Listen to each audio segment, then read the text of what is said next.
Rata-rata ulama darani malaikat sing nyekel trompet utawi sing calon nyebul trompet malaikat Israfil. Karena kiamat itu sudah dekat, niku sampai ada yang mengatakan bahwa trompet malaikat Israfil itu sudah di mulut, jadi wis di mulut. Karena apa? Nyebul. Dan semua ayat Quran menunjukkan memang kalau kiamat sudah dekat. Semua redaksi Quran niku semua menjelaskan bahwa kiamat itu sangat dekat.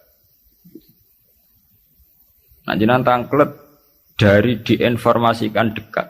Nggih. Ben sampean enggak salah paham. Dari diinformasikan dekat itu mulai zaman Rasulullah sampai sekarang pun 1428 Hijriah. Hampir 16 abad. Niku mawon ngangge tahun Hijriah. Tapi lalu dalam masa ribuan lebih kok belum juga datang. Nah, ini pentingnya satu metode ilmiah. Rata-rata mufassir itu menafsirkan bahwa sesuatu yang pasti terjadi itu dekat. Nah, apapun jumlah waktu, kepanjangnya waktu, kalau pasti terjadi itu pasti dekat. Makanya dalam kitab-kitab kalau diterangkan ala inna sa'ata qarib bahwa kiamat itu dekat, mesti rata-rata mufassir mengatakan fa inna kulla atin qaribun, karena setiap yang akan datang pasti dihukumi apa? Dekat. Kayak kita ini dengan kematian. Kematian kita mungkin ada yang sampai umur 70 tahun, 60 tahun. Tapi karena kita ini pasti mati, itu seakan-akan asal eling mau nih grogi tenan. Eling tok niku napa? Grogi. Karena kita yakin itu pasti napa? Terjadi. Itu satu metode untuk menerangkan bahwa dekat itu karena mesti terjadi. Metode kedua niku berbanding dengan umur dunia. Umur dunia wingi kula maca teng Kompas, versi Kompas itu sekitar 3 miliar berapa dari bumi diciptakan sampai sekarang, kalau versi ilmuwan itu sekitar 3 miliar berapa. Nggih to nggih wong dinosaurus mawon sekian ratus juta. Artinya kalau betul dengan hitung-hitungan itu misalnya kiamat itu 1 miliar lagi ya dekat, karena berbanding dengan masa lalu yang pun lebih 3 miliar gitu kan. Nah, kalau setuju metode ketiga. Metode ketiga, karena Allah itu abadi dan Allah itu azali. Itu melihat waktu itu ya kalamhil basari huwa aqrab. Itu udah ada artinya semua. Dan teori ini cara kula paling dekat secara ilmiah, apalagi sekarang secara sains, secara ilmiah. Misalnya ngeten. Cara semut kon mecah nondok, itu pikirane kok bisa mecah nondok itu nak bar grogoti 2 wulan lagi sono apa? Pecah. Nak sing mbok kongkon semut. Tapi kanggo sampean, tak gites langsung napa? Pecah, ambil. Artinya manusia itu enggak lepas dari ruangan. Artinya satu analisis yang dibatasi oleh keterbatasan manusia. Wong bumi kok ngene kok hancur ngenteni global warming, ngenteni pemanasan global, ngenteni macam-macam, nak cairan Afrika meleleh, nak sistem bumi tata surya sudah hancur, sistem galaksi sudah. Iku acara manusa. Jadi dengan segala ilmiahnya manusa bayangno kiamat tentu nunggu global warming, nunggu tata surya sing rusak galaksi. Ya padha cara semut kon mecah nondok. Iku kira-kira pikirane tak mulai ke pojok endi sing paling lemah, endi sing. Cara sampean kites mulai kon diwe ya pecah. Ya padha. Kowe ngrubahno gedung sing nganggo beton, nganggo cor, nak manual ya tak palu kondi supaya rubah. Tapi nganggo bom atom, cek mbok dakok endi wae ngene apa? Hancur. Ya. Artinya ketika yang ngendikan itu dekat atau mudah itu Allah, memang enggak ada masalah. Allah mau bilang kiamat itu dekat atau mudah ya memang inna dzalika 'ala Allahi yasir. Makanya Allah itu sering berkali-kali kalau cerita kiamat, cerita hal mukhal mesti ditutup inna dzalika 'ala Allahi yasir. Wa kana dzalika 'ala Allahi yasir. Itu mudah bagi Allah, itu mudah bagi Allah. Ya karena bagi Allah ya tidak mudah, bagi selain Allah tentu tidak mudah. Lah anak ngono kan pun klub kan ya memang enggak masalah kan. Allah cerita parek cek gampang urus-urusane pangeran, kita ora usah melok meh. Pangeran nak metu mokonge nek ngendikan la yusalu amma yafalu wa hum misal. Bentone manusa wae sering analisis pangeran mbek teorine manusa. Ya mesti ora sambung wong Allah iku azali dianalisis sebagai sesuatu sing hadis sing sekarang, sing profan, sing rusak. Makanya para pencari Tuhan yang murni dengan rasional tentu tidak akan ketemu karena dia akan mengkiaskan barang-barang hadis untuk meneliti barang-barang azali.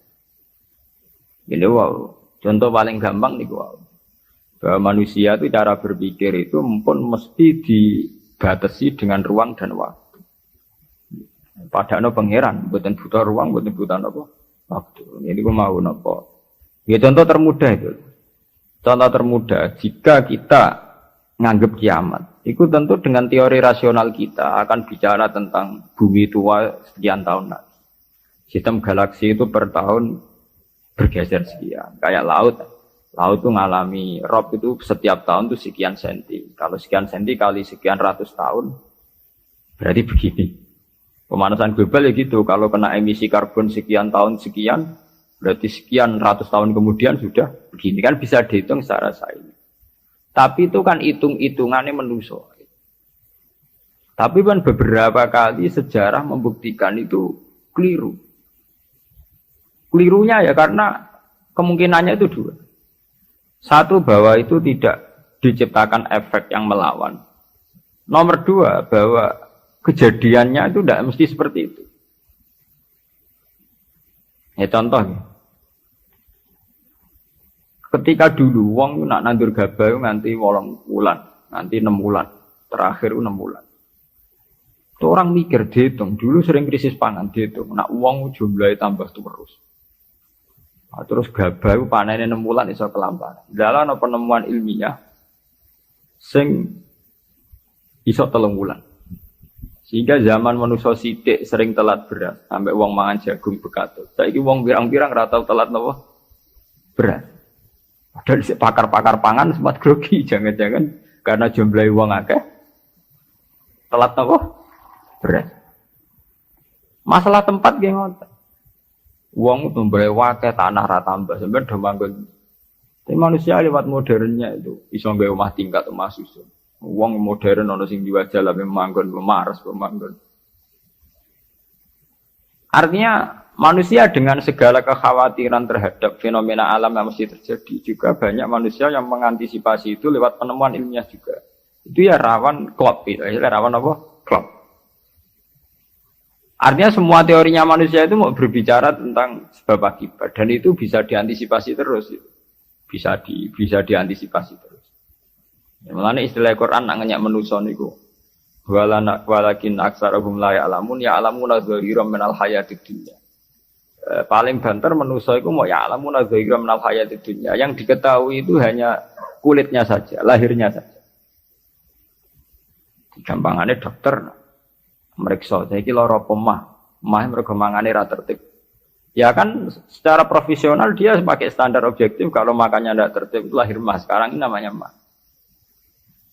Tapi bagi keluarga itu mungkin tertib piye, tertib butuh ekonomi tertib, penghasilan tertib kan. Tentu itu enggak dianggap masalah mah, masalah ekonomi. Orang dianggap masalah mah, tapi dianggap masalah apa? Ekonomi. Nah nanti bagi yang lain sing ahli saraf, ahli apa itu tidak murni dianggap masalah mah atau masalah telat makan, lebih ke psikologis. Bahwa saraf itu punya ketahanan sekian. Kalau secara psikologi tertekan, maka tingkat ketahanan pada penyakit hanya sekian. Jadi awal-awalnya karena pikiran saking sering kacau nih. Karena sering telatlah, nak kondisi sarafnya itu, kondisi psikologinya itu stabil, itu tingkat imunitas, tingkat kekebalan terhadap penyakit juga sekian. Artinya, tidak pati riskan, tidak pati rawan kena apa? Penyakit. Itu kan sudah 3 versi. Ya sama, nanti kejadiannya kiamatnya begitu. Macam-macam. Nah, tapi yang jelas kata para ulama-ulama itu, terutama ulama-ulama sing ahli hakikat, kiamat itu apapun gambarannya yang digambarkan ulama itu hanya gambaran-gambaran betapa sesuatu yang kita hinggapi sekarang, kita singgahi sekarang itu fanin, akan rusak. Kullu man 'alaiha fani wa yabqa wajhu rabbika dzul jalali wal ikram, bahwa semuanya itu akan rusak musnah. Karena apa? Bagi yang nglakoni, sing nglakoni. Untuk hancur walang-walang ora usah ngenteni kiamat kubra. Kowe nek semua atek ning jero kuburan balungmu wis walang-walang, wis dadi pestane cacing dan sebagainya. Makanya ulama-ulama ngendikan, kowe ora usah bakas kiamat. Kiamat ku jek enak. Nah gitu bunga-bunga wong akeh kancane napa? Akeh. Kiamat tem dhewe rak mati dhewean. Wong padha. Malah luwih ngeri kiamat pribadi. Nggih sami to nggih. Wong kena longsore tanah. Nak cara sing dahsyat iku kaya nak bumi rubuh utawa bumi hancur sawangane dahsyat. Tapi bagi sing lakoni sami mawon. Sampeyan jajal lah wis tak pendem dhewean. Bae biasa-biasa ae cara sampean tetep bagi sing dipendem tetep ora biasa lho. Tetep peristiwa besar. Sampean dipendem tiang. Cara sing mendem ya biasa ae, pancen wong duwe nyawa dipendem ya mati, tapi kanggo sing dipendem ya kejet-kejet tenan ya lara tenan. Artinya untuk menjadi kiamat itu udah harus nunggu kiamat kubro. Semua yang dialami oleh manusia, tragedi-tragedi itu tentu akan menjadi peristiwa besar, maha besar.